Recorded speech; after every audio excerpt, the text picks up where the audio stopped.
Notre rôle maintenant, c'est détecter notre lumière et en profiter au maximum. Et quand on a un plaisir ou un désir, la porte s'ouvre encore plus grande. Vous comprenez, c'est quoi la lumière? Lumière, amour. C'est pas important qui tu es, où tu es, comment tu es. Dieu t'aime.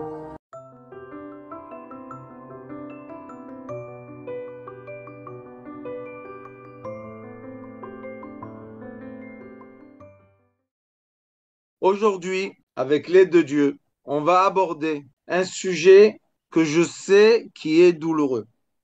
Je vous avertis d'avance, nous sommes des thérapeutes, nous devons savoir aussi être capables d'entendre et de penser et de réfléchir à des choses qui sont douloureuses.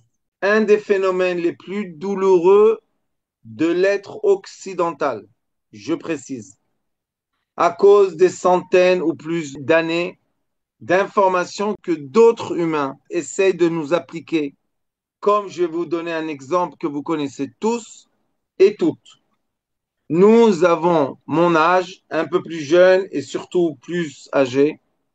Nous avons un certain recul vis-à-vis de la technologie. On comprend parce qu'on a vécu un monde moins sophistiqué, moins technologique. Et maintenant, on vit un monde que je peux être chez moi au Portugal et parler avec vous dans les quatre coins du monde. Ça n'existait pas quand j'étais jeune. Et aujourd'hui, les enfants qui naissent sont formatés. Vous allez voir que toutes les écoles bientôt, l'étude de l'intelligence artificielle sera obligatoire. Ça veut dire que les enfants de 3, 4 ans, 5 ans, 6 ans vont s'approprier de certaines règles de la vie que ne sont pas des règles de l'humain. J'espère que vous comprenez ça. Les enfants qui vont naître maintenant sont adaptés à une philosophie.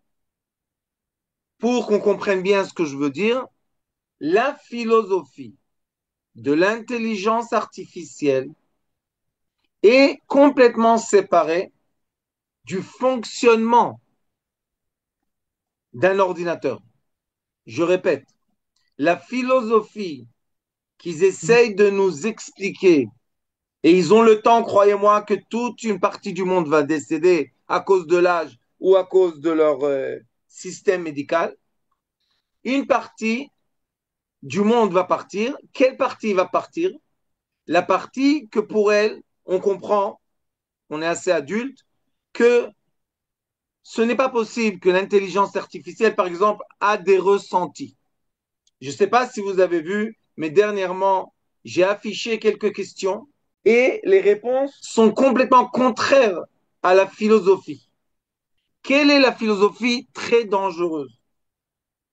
Ils disent, et ils n'arrêtent pas de le dire, dans des films, dans des émissions de télé, dans des reportages, que l'être humain doit s'attendre au jour dans lequel l'intelligence artificielle comprendra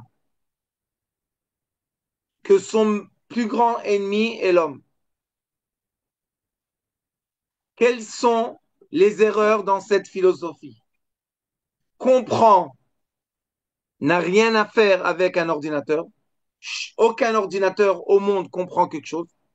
Et ennemi, ami, frère, conjoint, fidélité, infidélité n'existe pas.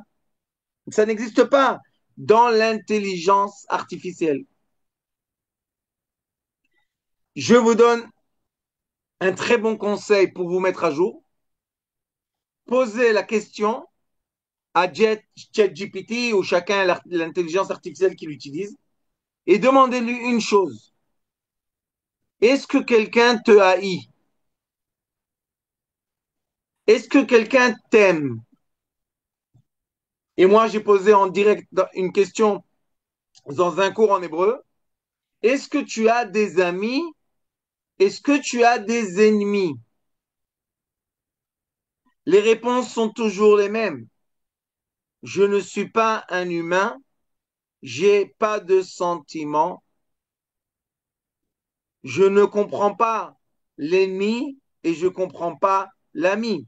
Je suis là pour t'aider à avoir des informations. Donc, nous sommes dans cette très belle période de reprogrammation des termes sentimentaux de l'être humain. Et pourquoi je vous parle de tout ça? Parce que le sujet qu'on traite pendant ces vacances-là est l'imagination. Vous savez que si on voit un film et on sait tous, j'espère que je ne vais pas vous dévaloriser les sensations d'un film malgré que ça marche quand le film est bien fait. On sait tous très bien que, par exemple, l'acteur, quand il meurt dans le film, il est pas mort. Mais un enfant qui voit un acteur mourir dans un film, l'acteur est mort. J'ouvre une parenthèse, j'ai un cousin qui était acteur de cinéma en France. Et il a fait un premier film, et dans ce film-là, il était, je sais pas, dans un champ de bataille, je me rappelle plus. On est partis, tous les cousins et la grand-mère et le grand-père, on a fait tout un défilé. Et dans le film, l'acteur a été fusillé, donc il est mort. Je me rappelle mon petit cousin, il avait peut-être 4 ans. Il a commencé à pleurer. Eric est mort, il est mort, il est mort dans la salle de cinéma. Maintenant, il était assis à côté de lui. Alors il a dit non, je ne suis pas mort. Mais oui, tu es mort, regarde, tu es mort. Vous comprenez que le petit enfant, si son cousin n'était pas à côté de lui, pour lui, le cousin est décédé. Ça s'appelle la programmation des sentiments. Quel est le problème avec la programmation des sentiments?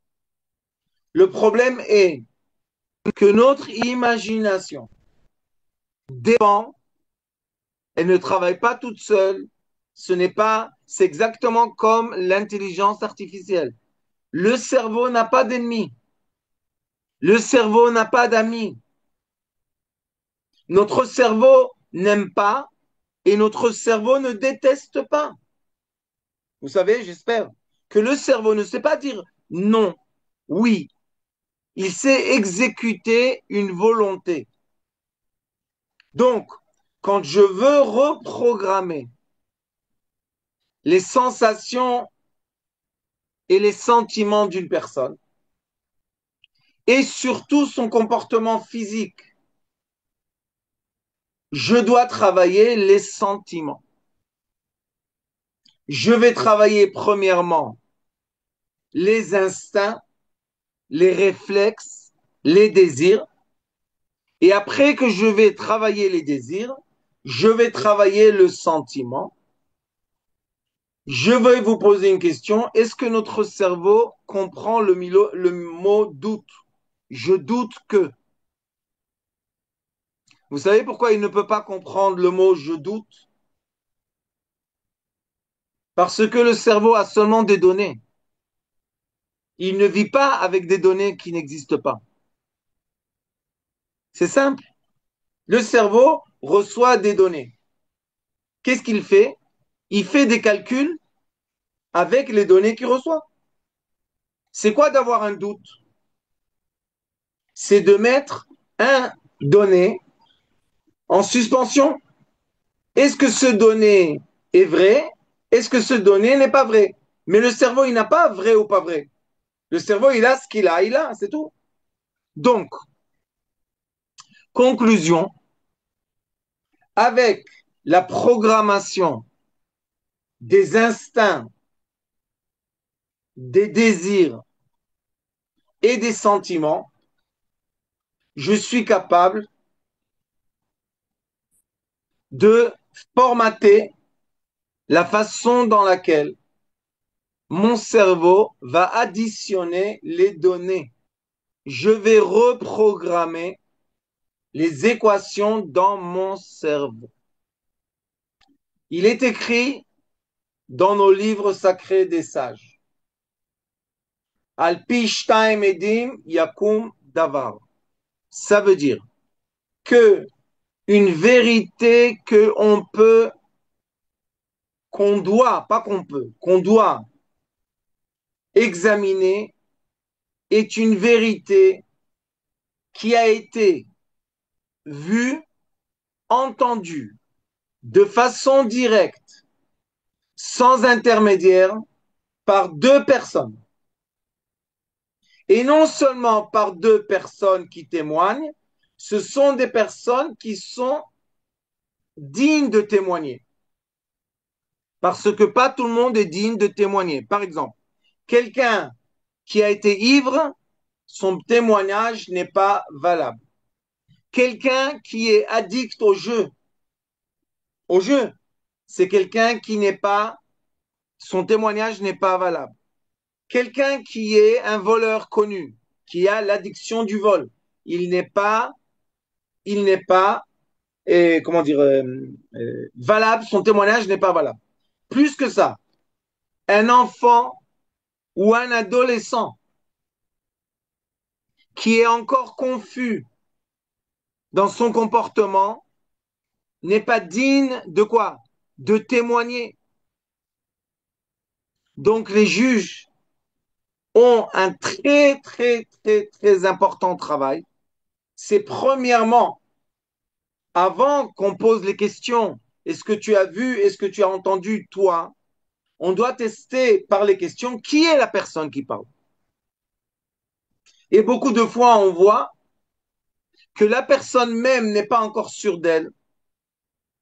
Les choses qu'elle va dire sont des choses qu'on lui a dit de dire. Et c'est comme ça que le témoignage n'est pas valable. Est-ce que tu as vu l'accident? Oui. Où tu étais au moment de l'accident? 5 voitures en arrière. Comment tu as vu l'accident? Mais je vous jure, très très bien. Allez hop. Tu étais 5 voitures derrière l'accident. Comment tu as vu l'accident? Je l'ai vu rentrer à l'hôtel. Tu l'as vu rentrer à l'hôtel? Oui. Ok. Et qu'est-ce qu'il a fait à l'hôtel? Mais on sait tous très très bien qu'est-ce qu'on fait dans un hôtel. Témoignage non valable.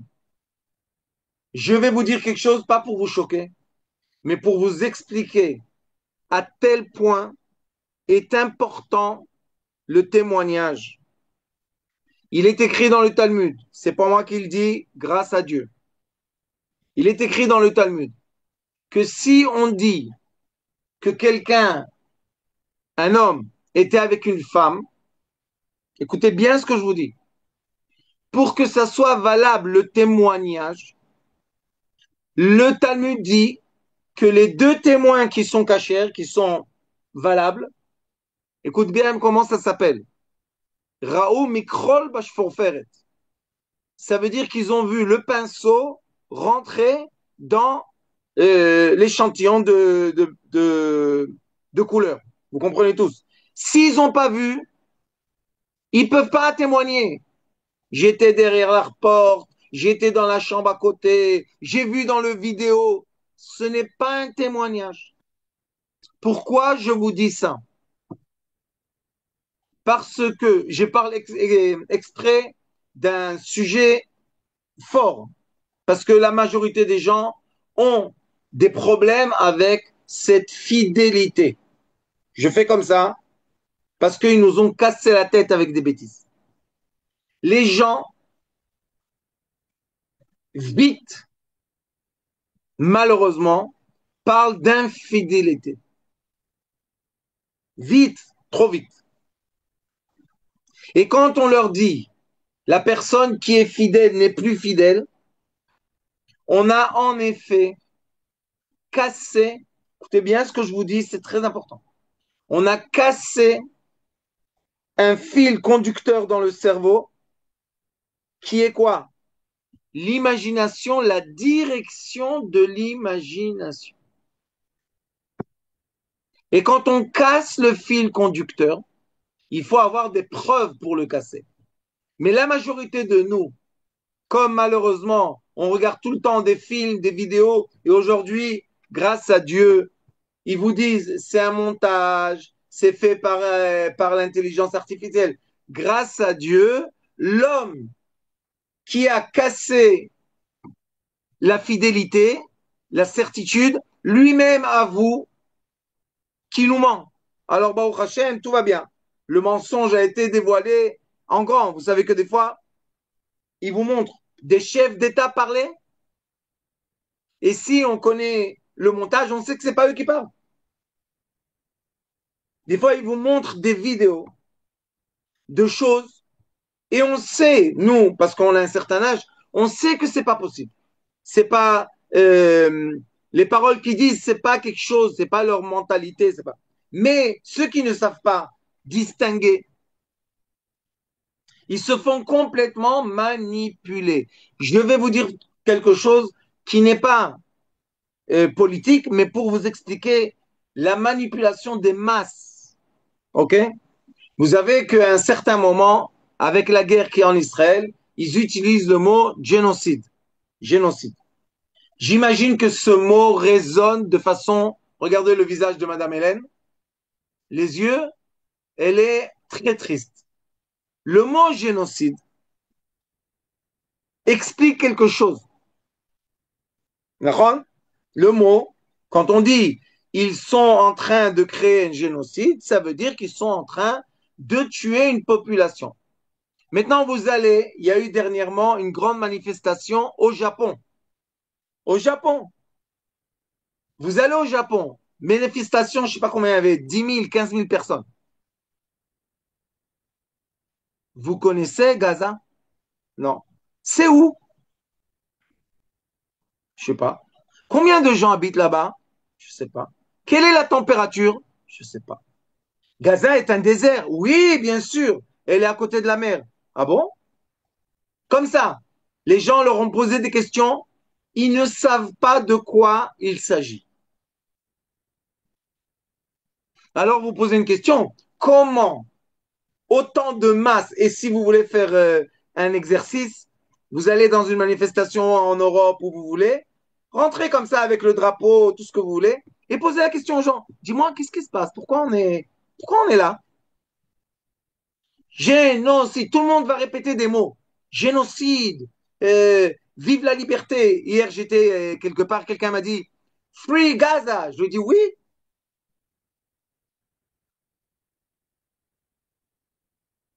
Hein? Je dis oui, free. Pourquoi pas? Qu'est-ce qu'il y a? Je suis ici. Qu'est-ce que tu veux chez moi? Je ne sais pas ce qui se passe vraiment. Donc, qu'est-ce que ça fait? Ça crée une opinion publique. Ils sont en train de parler, je ne sais pas si vous savez, malheureusement, tout est n'importe quoi, mais ils sont en train de parler de 500 000 personnes affamées. 500 000. Il n'y a pas 500 000 personnes affamées là-bas, personne ne connaît les chiffres. Au contraire, ils vous montrent combien de nourriture rentre par jour, vous devenez fou. Je rigole pas. Vous avez vu des centaines de camions, de dizaines de tonnes de nourriture tous les jours. Rentre, faites un peu le chiffre. Disons, il y a 100 camions. Sur chaque camion, il y a 40 tonnes. Ça fait combien en chiffres? 40 tonnes par 100, ça va nous donner 4000 tonnes. Écoutez bien, faites-moi le calcul. Il y a là-bas 1,5 million de gens. Divisez 40 000 tonnes de nourriture, 4000, excusez-moi, 4000 tonnes de nourriture divisé par 2 kilos. Ça fait combien? 4000 tonnes, ça veut dire 4000, 1000, 4000, 1000 kilos. Divisé par 2, qui peut le faire, s'il vous plaît? Ça fait combien? En kilogrammes.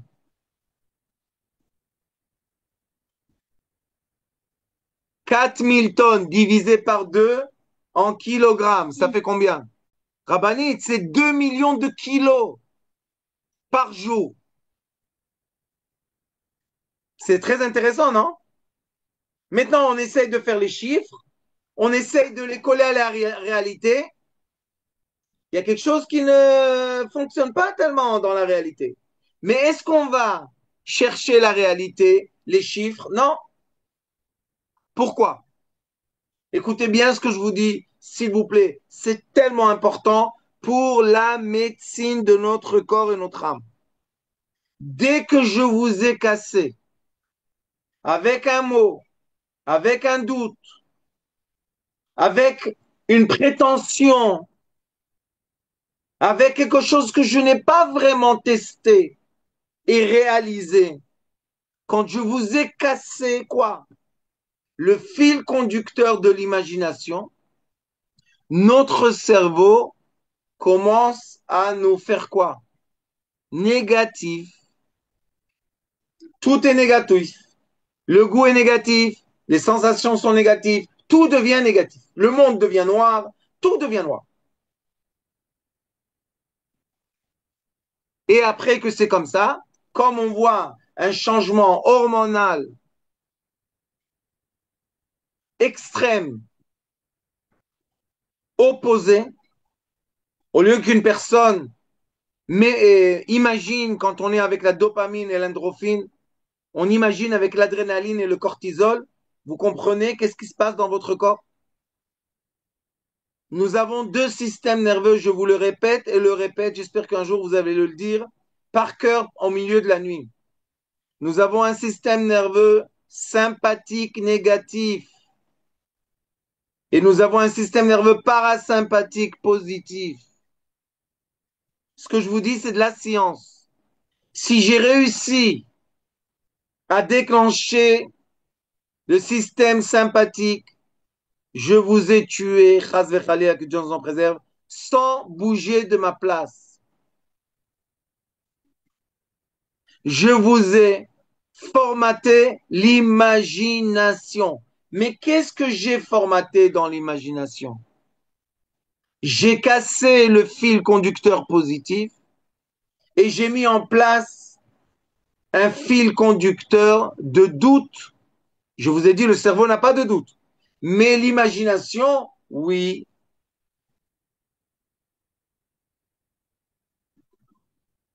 Vous vous imaginez pas combien de gens souffrent tous les jours dans le monde occidental, de l'âge de l'adolescence jusqu'à l'âge qui vont partir, souffrent de quoi? De leur imagination. Je vais vous donner un exemple cruel, cruel, mais vrai. Deux exemples. Qu'aujourd'hui, nos enfants, quand ils vont à l'école publique, on ne sait pas qu'est-ce qu'ils leur font là-bas 8 heures, 10 heures. Première question qu'ils leur posent, vous savez, à un certain âge. Est-ce que tu es sûr que tes parents sont les tiens?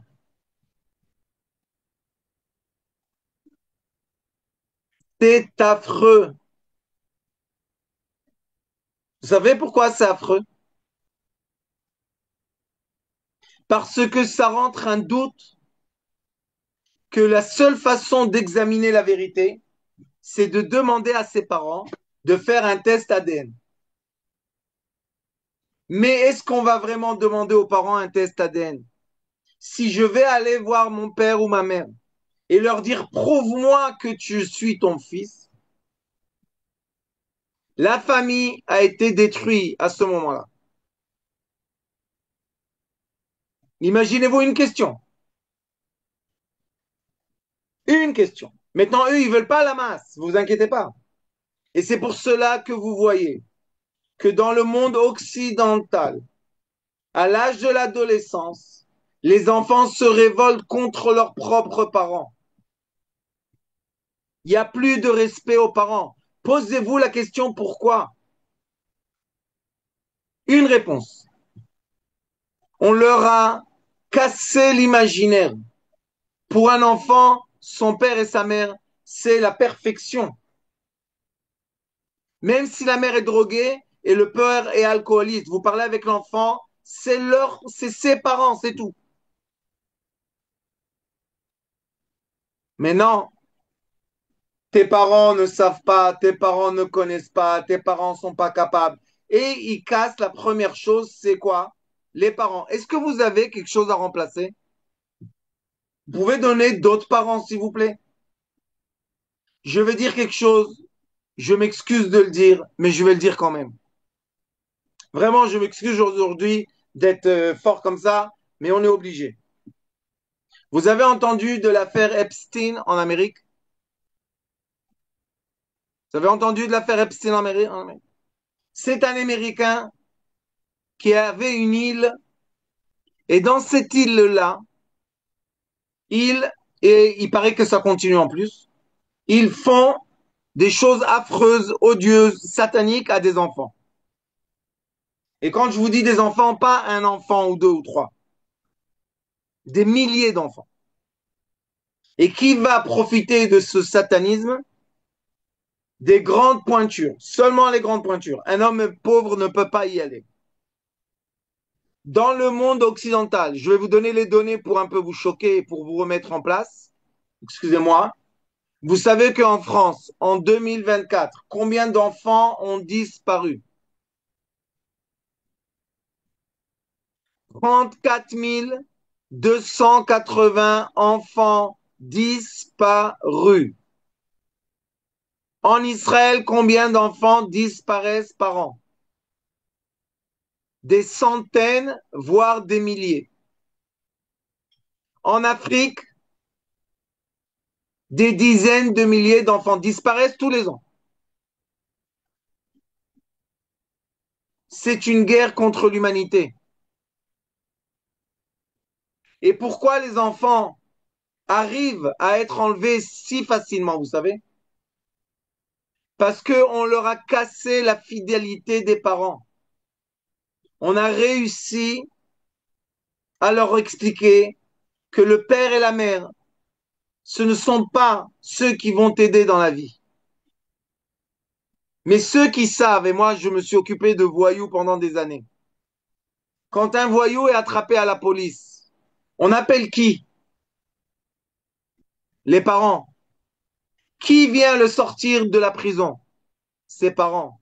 Quand un voyou a eu un accident de moto et il va à l'hôpital, on appelle qui? Les parents. Qui vient l'aider? Les parents. Alors, qu'est-ce qui se passe? On casse la fidélité du lien parental.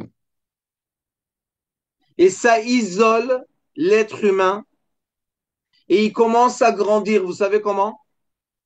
Sans sécurité. Quelle est la raison qu'on le fait? Vous savez que quand vous parlez avec des gens qui ont été agressés quand ils étaient petits dans le sein de la famille, ça existe. Vous savez quel est leur reproche, la première reproche? Pourquoi je n'ai pas été protégé par mes parents? Alors vous allez poser la question, est-ce que tu leur as dit? Non? Comment tu veux qu'ils te protègent? C'est une très grande question. Et si mes parents ne peuvent pas me protéger, personne au monde peut me protéger. Ça veut dire que j'ai aucune défense. J'espère que quelqu'un va écrire ce cours. Vous savez quelle est la maladie du monde occidental? Numéro un, système humanitaire. On n'a plus de défense. Quelle est la raison que j'ai plus de défense? Parce qu'on m'a cassé l'imagination la plus forte que je dois avoir dans ma vie, que mes parents sont toujours là pour moi. Je ne dis pas qu'il n'y a pas des parents qui se lassent de leurs enfants, ils n'en peuvent plus. Ça devient de la folie totale. Je ne dis pas ça. Mais c'est une petite minorité. La grande majorité est un instinct de parents de quoi? L'instinct des parents, c'est protéger, aimer ses enfants. Ça fait quelques jours que je m'occupe d'une histoire ici au Portugal. Et une jeune fille a essayé malheureusement de mettre fin à sa vie. Heureusement qu'elle a rencontré une élève à moi qui lui a dit, tu sais quoi, attends 24 heures, va voir le Rav. Elle est venue me voir, je crois, hier ou avant-hier. Avant-hier. Une fille de 15 ans, détruite, complètement détruite, moralement détruite, complètement détruite. J'ai parlé avec elle, imaginez-vous, vous me connaissez tous. Je ne parle pas trop. 1 heure et demie pour lui remettre en place quoi? L'imagination. On m'aime pas, je suis moche, tatatim, tatatam, tatatum, tatatam. À la fin, vous savez ce que j'ai fait? Et quand vous êtes thérapeute, je vais vous dire aujourd'hui quelque chose que j'ai jamais dit. Mais je pense que vous êtes à un degré d'étude avec moi que je vais vous le dire. Il existe, il existe un outil vrai de rachat, pas de l'âme, des fautes d'une personne. Je peux racheter une dette de quelqu'un, on est d'accord? Je peux aller à la banque, dire c'est moi maintenant qui paye la dette. On peut. On peut racheter les fautes d'une personne. Vous savez quel est le grand, grand problème des fautes? Que les fautes dévalorisent l'être humain dans son imagination. Parce que si vous allez regarder un déroulement d'une vie, d'un jour entier, vous allez voir que vous ne pouvez pas vraiment faire tellement de mal. Oui, on a des moments dans la journée qu'on fait quelque chose de pas bien, mais ce n'est pas 24 heures, ce n'est pas une semaine, ce n'est pas un mois, même un soldat à la guerre. Il ne tire pas à 24 heures, il va mourir. Quel est le problème? L'imagination de la dévalorisation. Et surtout, quand on se permet le jugement sans preuve. Quel jugement sans preuve? Je te mets en doute. Tu as la preuve? Non. Alors pourquoi le doute? Comme ça, parce que si tu seras dans le doute, je vais casser l'imagination positive et je vais mettre en place l'imagination négative. Dévalorisation de l'être humain jusqu'à l'emmener à mettre fin à sa vie. Je ne sais pas si vous savez, faites attention, sur les réseaux sociaux dernièrement, il y a un phénomène d'enfants jeunes, 14, 12 ans, qui se jettent des immeubles. Ce n'est pas une blague. Et moi, quand je commence à voir dans les réseaux sociaux un enfant en Israël, un enfant à Paris, un enfant en Amérique, je dis, hop, phénomène. Nous avons quelque chose qui leur dit, jette-toi. Et qu'est-ce qu'ils font tous avant? Tous comme une machine. Ils écrivent une lettre. Et qu'est-ce qui est écrit dans la lettre? Ce monde n'est pas bon. Je ne veux pas exister dans un monde cruel.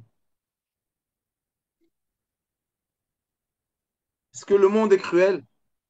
Allez un peu dans la nature, regardez, est-ce que le monde est cruel? Le monde est le plus grand cadeau que l'être humain peut recevoir. Il est fait parfaitement pour nous. Alors comment autant d'adolescents? Vous savez que pour se jeter d'une fenêtre, il faut avoir un très grand courage. Parce qu'il y a des instincts intérieurs qui ne te font pas jeter par la fenêtre, ok? S'ils se jettent par la fenêtre, moi je vous dis, ils sont en train de tester une nouvelle drogue sur nos enfants. Et je vais vous dire quelque chose encore. Il y avait en Israël une période qui vendait une drogue qui s'appelle Nice Guy. Vous savez c'est quoi?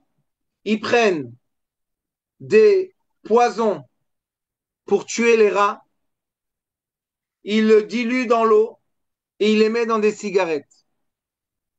Le phénomène qui a été crié par les chefs de service dans les urgences des hôpitaux, dans tout Israël. Vous savez c'est quoi? Des jeunes qui viennent après qu'ils sont jetés des fenêtres. Et les pauvres, ils sont pas tous morts. Je dis les pauvres parce que rester handicapé, cassé, je sais pas quoi, des fois c'est mieux de partir. Vous savez qu'est-ce qu'ils ont fait? Ils sont montés jusqu'au gouvernement. Les docteurs ont dit interdisez ça, c'est interdit. Vous savez qu'est-ce qu'ils ont reçu comme réponse? L'analyse dit que c'est une utilisation d'ingrédients contre les rats. Ce n'est pas interdit. Incroyable, hein? Pourquoi je vous dis ça? Parce que un enfant, malheureusement un adolescent surtout, quand on est en train de le manipuler dans le cerveau à travers l'image, et quand on lui donne de l'aide avec des produits chimiques, ils font une chose, ils se détruisent, ils se coupent, ça vous connaissez sûrement, les enfants qui se coupent. Ça, c'est devenu presque la mode. Si tu n'as pas sur ta main des coupures, tu n'es pas à la mode. Ils se mettent des tatouages partout, c'est la mode. Ils font des piercings, c'est la mode. C'est la mode de quoi? Imagination. Donc, cette imagination est très dangereuse. Donc, j'ai parlé aujourd'hui déjà de l'imagination, comment ça fonctionne dans notre cerveau et le système sympathique, parasympathique. Je vous ai montré comment la programmation à travers des films imaginaires, même les documentaires, sont pas la vérité. Et je vous ai montré comment on emmène le suicide à des enfants, comment on enlève des enfants, personne ne fait rien. Vous devez, qu'est-ce qui doit se passer? Ça doit être une guerre mondiale contre les enfants qui disparaissent. La quantité est plus que des soldats qui meurent par an. Vous imaginez un peu?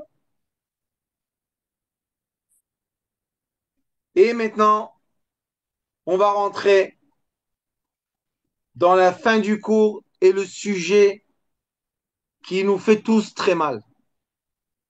Le doute de la trahison. Écoutez-moi, mes chers amis, mes chers élèves, mes chers frères et sœurs.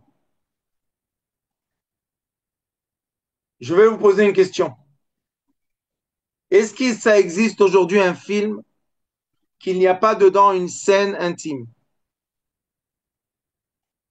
C'est un protocole de Hollywood et Netflix.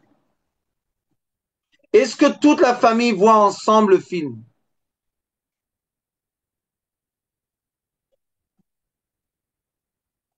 Le père, la mère, les enfants, la grand-mère, l'oncle, la cousine. Ils voient des scènes, excusez-moi de parler comme ça, XXX, tous ensemble, personne bouge. Personne bouge. Vous savez qu'est-ce que c'est ça? Je vais vous expliquer. C'est programmer nos enfants par l'image, en public. Quel public? Les gens les plus proches. Il n'y a plus de règles. Il n'y a plus de construction familiale. Vous savez, une fois, j'ai parlé avec un grand rabbin qui m'a cassé la tête. Vous savez qu'est-ce que je lui ai posé comme question? Je lui ai dit, monsieur le rabbin, est-ce que vous allez à la mer?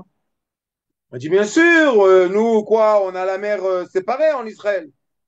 Je lui ai dit, et vous êtes habillé ou en maillot de bain? Il m'a dit, on est à la mer en maillot de bain. Je lui ai dit, comment tu veux que ton fils te respecte? Il a rien compris, le pauvre. Il m'a dit, mais à la mer, on va en maillot de bain. Je dis, oui, mais ton fils, comment tu veux qu'il te respecte? Pourquoi je dis ça? Écoutez bien ce que je vous dis.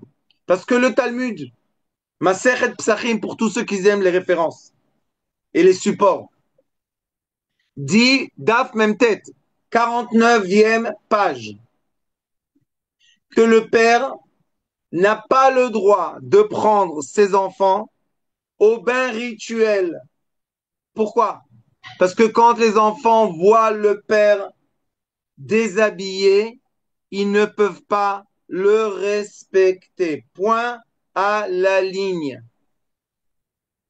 On peut, vous voyez, je vois votre visage, mais c'est pas possible. Oui, non, je comprends. L'imagination formatée.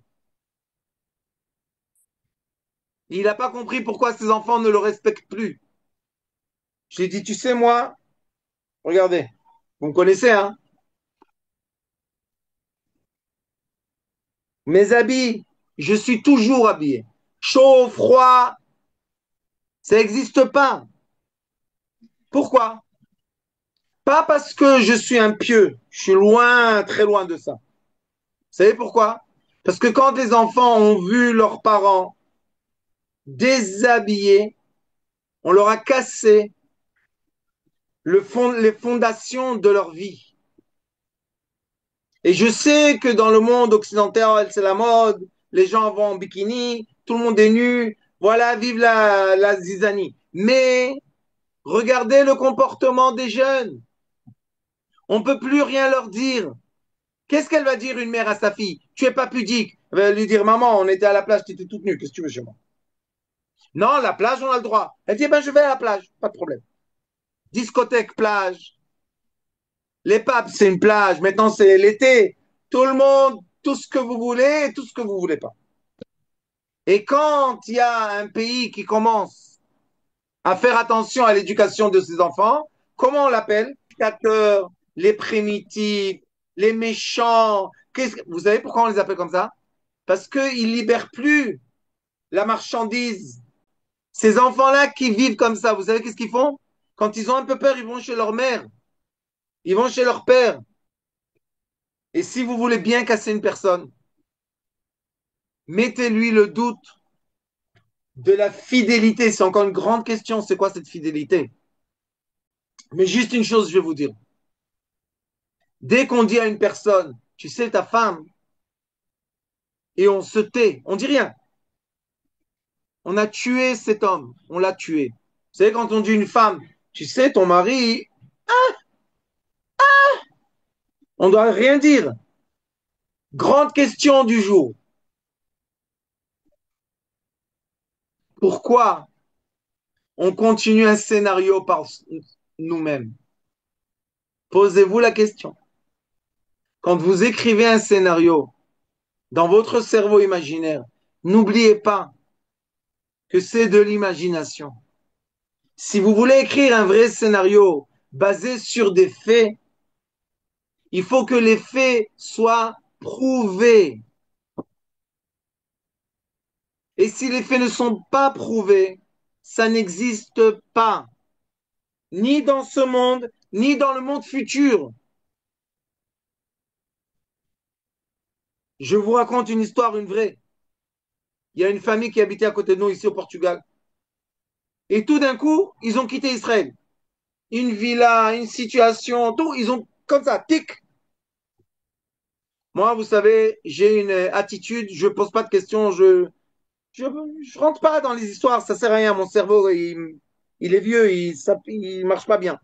Alors, qu'est-ce que je vais me mettre des histoires dans la tête?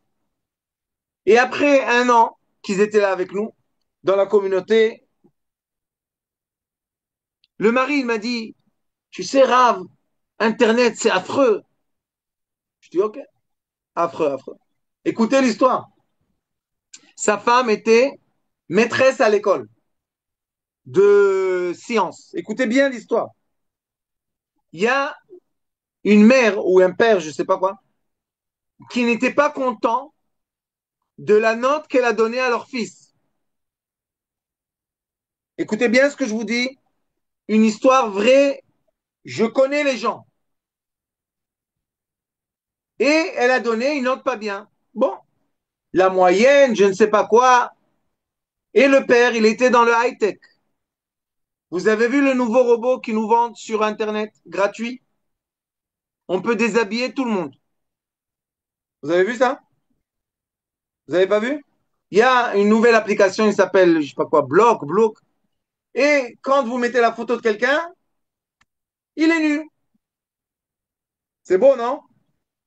Alors, ce monsieur connaissait des applications avant. Vous savez qu'est-ce qu'il a fait de cette maîtresse? Des films XXX, avec son visage, avec sa voix, écoutez bien, avec son corps. Et il a diffusé comme ça, sans faire exprès. Oh, excuse me. Et qui a reçu aussi le film par amour et inquiétude pour l'avenir de leurs enfants, les enfants et le père. Comme il est gentil, il n'est pas gentil, c'est un homme extraordinaire. Vous imaginez qu'est-ce qu'il a souffert pour appuyer sur le bouton send. Oh là là, le pauvre Shakespeare. Il pouvait plus sortir de la maison. C'est bien. Personne, et ça c'est le but du cours d'aujourd'hui. Personne n'a pas mis en scène le scénario. Quel scénario? Ceux qui habitent en Israël vont comprendre ce que je dis. Ceux qui n'habitent pas en Israël vont moins comprendre. Mais bien sûr, c'est une Russe. Vous voyez, ceux qui habitent en Israël ils font comme ça avec la tête. Ceux qui n'habitent pas ne comprennent pas. Qu'est-ce que ça veut dire c'est une Russe? C'est une Russe. En Israël, ils ont collé le mot russe à prostituée. Toutes les Russes sont des prostituées. Toutes. C'est pour ça qu'on les viole, les pauvres. Parce que comment tu oses ne pas faire ton métier? Dis-moi, c'est de la folie, c'est des fous. Mais ça, c'est la programmation de quoi? Du scénario. Je peux vous poser une question? Des centaines de personnes proches de cette famille ont vu ça. Pourquoi même pas un s'est dit dans sa tête, ça peut pas, c'est pas vrai, ça peut pas être vrai. Pourquoi même pas un?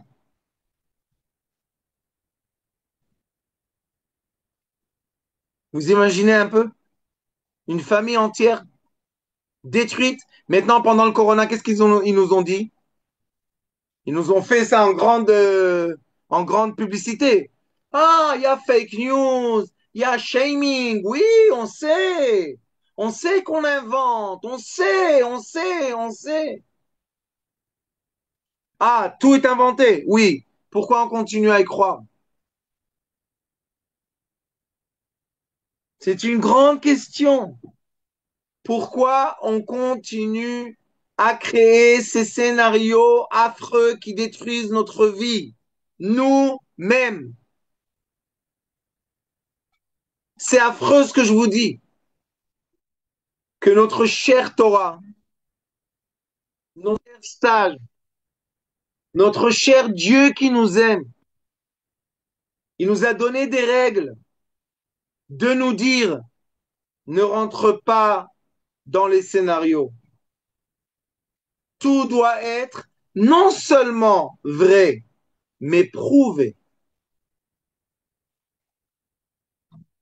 Non seulement vrai, mais que tu peux témoigner.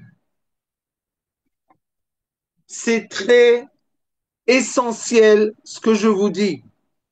Parce que dès que je vais me libérer de ce mensonge, pas seulement moi-même, mais les autres aussi, on arrête, on arrête d'être malade. On arrête d'être suspect toute la journée. Vous savez, quand ils mettent dans les magasins, dans les aéroports, les caméras, qu'est-ce qu'ils nous disent? Dans les rues, ils nous disent, vous êtes tous suivis. Pourquoi tu dois me suivre? Pourquoi tu dois me suivre? On a tous le téléphone. Vous savez qu'au début des iPhones, vous savez qu'est-ce qu'ils ont dit, le Mossad israélien? Vous savez qu'est-ce qu'ils ont dit? Tous les téléphones portables sont des caméras et des audios. Toutes les informations vont au Mossad. Ils l'ont dit à haute voix. Regardez sur Internet, vous allez voir. Ils l'ont dit.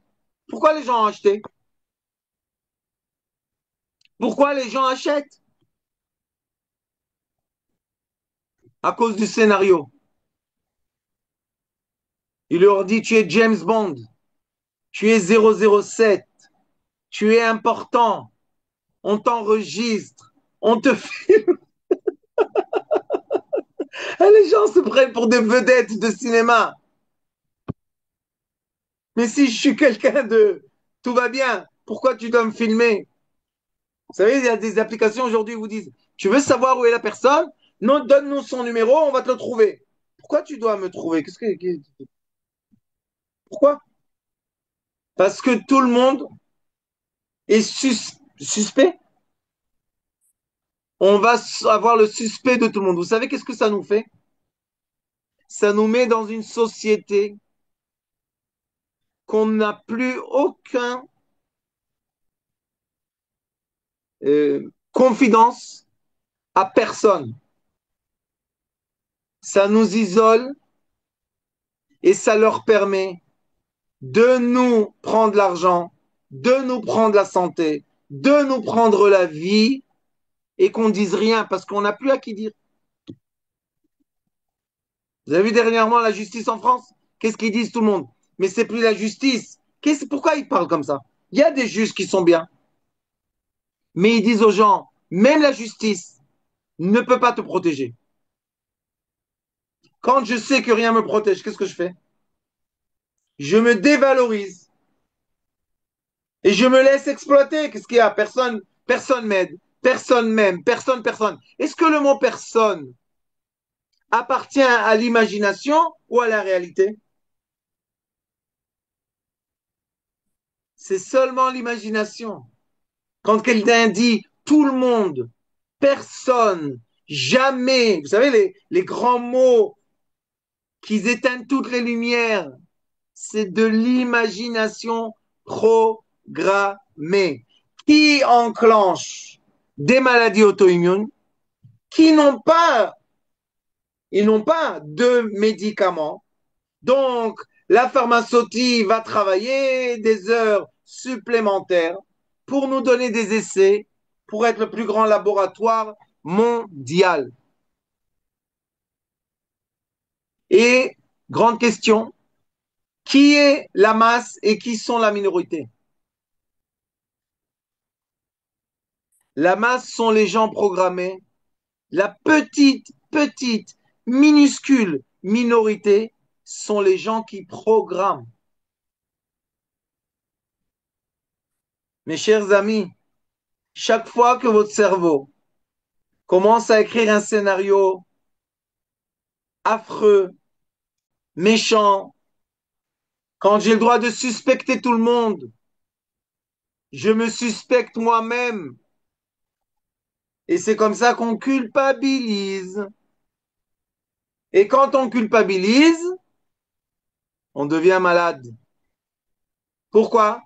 Parce que l'ami fidèle de la culpabilité, c'est quoi? La punition. Ils n'ont pas besoin d'armée et de gendarmes. On se punit tout seul, tout va bien.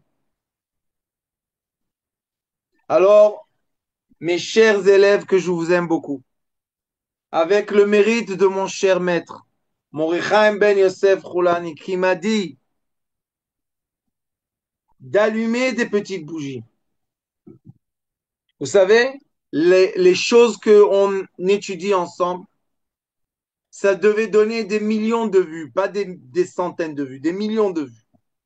Alors pourquoi il y a toujours très peu de vues? Parce que ce sont des bougies. C'est une information de bougie. C'est pas une information de flammes et de soleil et de galaxies. Non. Pourquoi?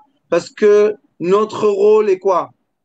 Il est écrit Kol hametzil nefesh achat, kilu itzil olam maleh. Si tu sauves une personne, tu as sauvé un monde entier.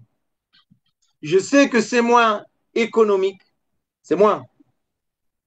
On aurait mieux, comment dire, j'aurais préféré, peut-être, je ne sais pas, avoir 10 000 élèves, je ne sais pas.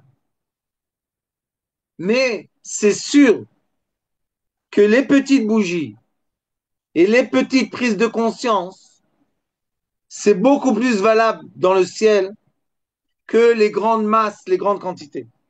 Alors, je ne vais pas vous dire que je n'ai pas mes propres problèmes. Vous savez, chacun avec ses problèmes. Et des fois, je n'ai pas vraiment envie que beaucoup de gens entendent. Et après, je me rappelle des paroles de mon Rav. Il me disait, Yosef, une personne, pour une personne, fais ce que tu fais. Pour une. Parce qu'on ne sait pas. Une personne qui va passer la période avec la bougie allumée, on ne sait rien du tout de notre vie. Regardez-lui. Il était un. Il m'a allumé à moi. Et moi, j'allume plus. Baruch Hashem. Et j'ai déjà des élèves comme Nissiam, comme Gila, comme qui allument d'autres et d'autres. Et Baruch Hashem. Il faut qu'on continue. Je vous ai demandé, tous ceux qui sont masters avec moi, qui étudient beaucoup d'années, je vous ai demandé 2 personnes, enseigner 2 personnes. 2. Et si vous ne pouvez pas enseigner, partagez les cours à 2 personnes, à 3 personnes. On allume les petites bougies, on sauve la vie. Je vous aime beaucoup. C'est un grand, grand, grand chargement de ma batterie quand je suis avec vous. Qu'on ait seulement du bien. Et s'il vous plaît, vraiment, je vous demande, dès que vous voyez le scénario Netflix, Hollywood dans la tête, il y a un petit bouton, vous savez, rouge. Vous connaissez le bouton?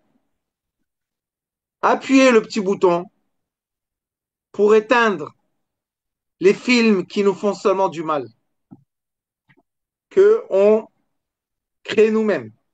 N'oubliez pas. C'est pour ça qu'on culpabilise. Et c'est pour ça qu'on pense qu'on est fautif. Mais on ne se les est pas créés. Quelqu'un nous rentre dedans quelque chose. Je vous aime beaucoup. Que Dieu vous bénisse. Que vous ayez toujours la joie et la bénédiction et tout ce que vous voulez et tout ce que vous désirez. Et arrêtez d'être malade. Ça sert à rien. Ça sert à rien. Tout simplement, le scénario, stop, pause, changez de chaîne. Croyez-moi que dans une autre chaîne, c'est beaucoup mieux. Et vous savez, c'est quoi la meilleure des chaînes de télé? La nature. Rencontrer la nature, les arbres, le ciel, le vent, la mer, le lac, Baruch Hashem, le désert. Je vous bénis. Merci beaucoup.